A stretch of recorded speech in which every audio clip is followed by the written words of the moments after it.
Halo guys, selamat datang kembali di Bengak Channel. Di video kali ini kita akan membahas tips keselamatan yang sangat berguna untuk kita di saat situasi darurat. So, buat kalian yang belum subscribe mohon di-subscribe ya guys. Mari kita simak videonya. Hidup memang sulit diprediksi. Bencana, musibah dan nasib sial bisa dialami siapapun dan dalam kondisi apapun. Meski demikian, bukan berarti kita pasrah pada nasib dan menerima kenyataan begitu saja. Sekiranya nasib buruk yang akan menimpa diri kita bisa dihindari, tentu akan lebih bagus bukan? Kebanyakan orang memang biasanya tidak menyiapkan diri untuk menghadapi situasi yang mengancam keselamatan jiwa. Namun seandainya kondisi itu benar-benar terjadi di depan matamu, kamu sudah punya cara yang tepat untuk mengatasinya. Jika kamu melihat seseorang tertusuk, jangan tarik pisaunya, karena pisau tersebut menutup aliran darah yang terputus. Dengan mencabut pisaunya, itu akan mengakibatkan pendarahan hebat. Selain itu, jika pisaunya mengenai pembuluh arteri atau vena, mencabutnya akan membunuh korban dalam hitungan menit. Jika hendak meminta pertolongan orang lain, tunjuk orang tersebut secara spesifik. Katakan, "Hei, kamu yang berbaju biru," atau "Hai, Mas yang pakai kacamata, tolong saya," ketika kamu ingin meminta bantuan orang lain. Tujuannya agar orang tersebut sadar dan segera menolongmu. Jangan pernah tiup rompi pelampung saat masih di dalam pesawat. Tiup rompi pelampung ketika pesawat sudah mendarat di permukaan laut. Jika kamu meniupnya saat masih di dalam pesawat, kamu akan kesulitan melarikan diri. Ketika pesawat lepas landas, selalu ingat aturan +3, -8. Dalam dunia penerbangan, aturan +3, -8 mengandung arti 3 menit pertama setelah lepas landas dan 8 menit terakhir sebelum pendaratan.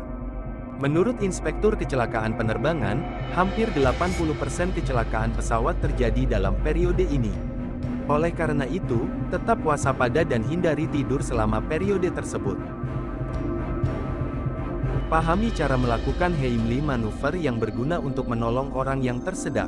Tersedak adalah kondisi ketika seseorang mengalami kesulitan bernapas karena makanan atau benda lain menghalangi aliran pernapasan.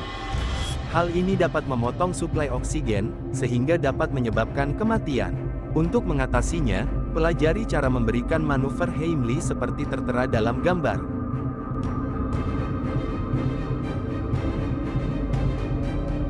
Jika seseorang mengalami gegar otak, posisikan kepala tetap tinggi dari badan. Hal ini dimaksudkan agar pendarahan tidak membeku di otak. Bagaimana cara kabur dari sergapan terorisme? Pertama, lari secara diagonal atau dengan pola zigzag, karena sangat sulit untuk membidik sesuatu yang bergerak. Kedua, pura-pura mati mungkin ide yang bagus, tapi jadikan itu pilihan terakhir. Ketiga, jika kamu melihat orang terbatuk-batuk dan tiba-tiba pingsan, itu mungkin karena zat kimia beracun. Segera tutup hidup dan mulutmu dengan kain basah.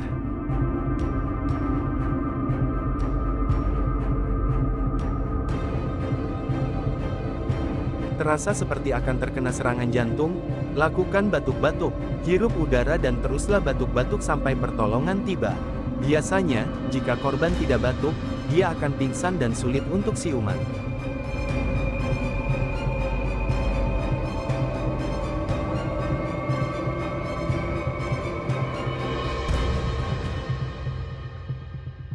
Jika kamu memasak dan mengeluarkan api, jangan pernah menyiramnya dengan air. Pertama, matikan dulu kompornya. Setelah itu, tutupi dengan penutup atau handuk basah untuk memotong pasokan oksigen. Jangan pernah menyiramnya karena dapat menimbulkan percikan minyak yang membuat api menyala lebih besar.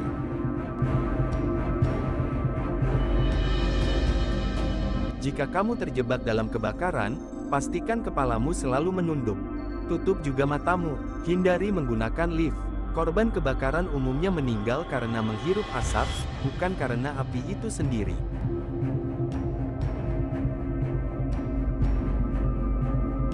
Jangan pernah berhenti di blind spot pengendara. Tips ini berlaku untuk pengendara sepeda dan pejalan kaki. Warna abu-abu dalam gambar tersebut disebut blind spot. Sebisa mungkin hindari bagian ini karena pengemudi tidak dapat melihat posisimu dan dapat menyebabkan kecelakaan. Pahami keterbatasan tubuh manusia. Ikuti aturan 3 menit tanpa udara, 3 jam tanpa perlindungan, 3 hari tanpa minum, 3 minggu tanpa makan. Jika kamu melakukan tes kehamilan dan hasilnya positif, kamu berada dalam kondisi yang berbahaya. Itu artinya kamu terkena kanker prostat. Untuk informasi lebih lanjut kalian bisa periksakan diri ke dokter ya.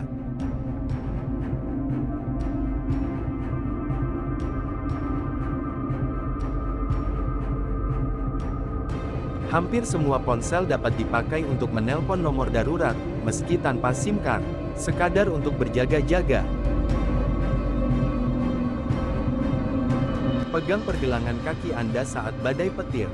Jika Anda berada di luar rumah selama badai listrik tanpa tempat berlindung yang aman, Anda harus menyatukan kaki dan memegang pergelangan kaki dengan kepala ditekuk sejauh mungkin. Ini akan membantu melindungi Anda dari petir dengan memberikannya rute yang lebih cepat melalui tubuh Anda ke tanah. Ini adalah pilihan yang lebih baik daripada berdiri di bawah pohon atau berbaring di tanah, yang berbahaya.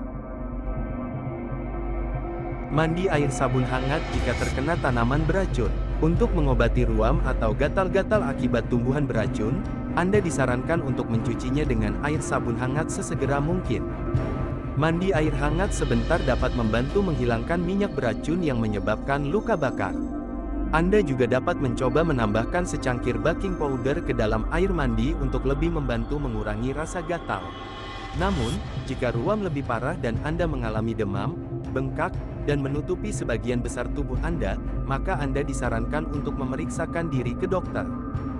Jangan berjalan di atas banjir setinggi 6 inci, air bisa menjadi kekuatan alam yang sebenarnya, terutama saat banjir ketika hanya dibutuhkan 6 inci air yang bergerak untuk menjatuhkan Anda dan membawa Anda pergi. Jadi, meskipun air tampaknya tidak terlalu dalam atau deras, sebaiknya hindari dengan cara apapun, atau temukan air tenang yang dapat Anda lewati.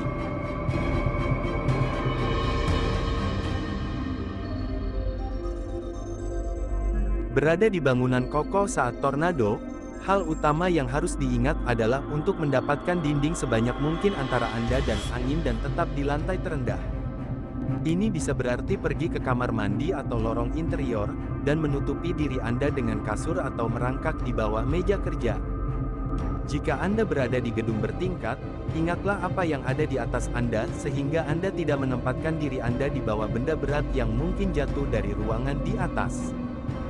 Lompat ke air dengan cara yang benar agar tak tenggelam. Pertama, Anda harus menemukan tempat yang tidak memiliki batu atau puing lain dan yang aman untuk mendarat. Saat melompat, Anda harus sedikit melengkungkan punggung dengan tangan di atas kepala. Begitu Anda berada di dalam air, Anda harus merentangkan tangan dan kaki Anda sesegera mungkin untuk memperlambat diri tenggelam.